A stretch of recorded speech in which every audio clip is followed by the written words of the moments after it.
Oil doesn't form on the rhyolite, the vegetation doesn't like it. They show anything. So you can just see the contact between granite and rhyolite. If you If go over that way, a little bit to the right, you see how you can see all the blocky outcrops. That's granite. A little more trees on there. If you go this way to the left, there's no trees. It's all really bare. And that's rhyolite. And in fact, all those bare hills out there, that's the Fort Sill Military Reservation. Quite a few of them are in their artillery impact area, so nobody's been able to visit them for a long time. I believe that highest peak, if you look farther that way, the highest peak, it's got a little hut on it. I think that's Carlton Mountain. I can't remember for sure, but that's the type location for the Carlton rhyolite. Nobody can go on it. Even when they're not shelling, there's all these duds there, so it's too dangerous. But that is a single sheet of rhyolite, a single lava flow. I've got a student, Shane Finnegan, who has a paper that I had in that packet. We haven't got in the bound edition of the guidebook yet. But he got to all that rock that they'd let him get on. And he figures that's one single rhyolite flow. All those bare, low hills. And you can see some smoke coming up. Those guys are doing something down there. They're blasting at something probably. But that's one single rhyolite lava flow. And we can trace it 18.5 kilometers before it either goes under cover or gets truncated by granite. So this is the largest flow we've been able to document in the Carlton rhyolite group. It's a minimum of 18.5 kilometers long. And we don't quite know the thickness.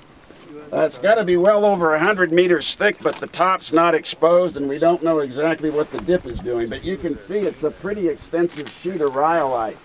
When it's truncated by granite over there, you can see that bare area where you got rhyolite, no blockiness, no trees, and then right to the right, the granite's cut across it. So who knows how far the Fort Sill went.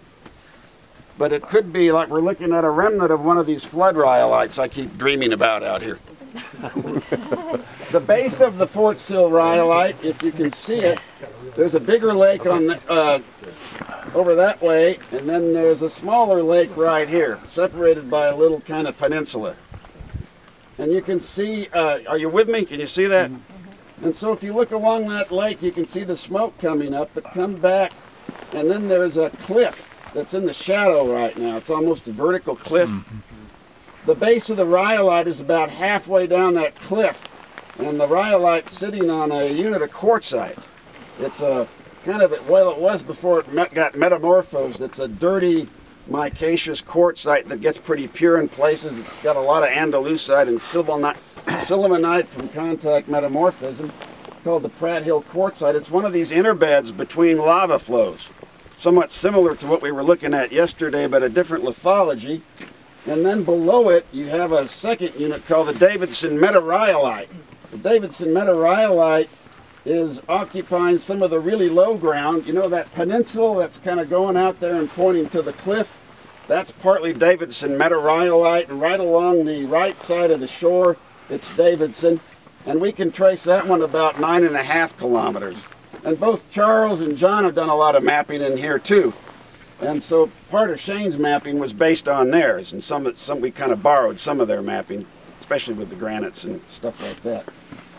But the Davidson is at least 9.5 kilometers long, but it is really cooked. It's really strongly contact metamorphosed in contact with the granite.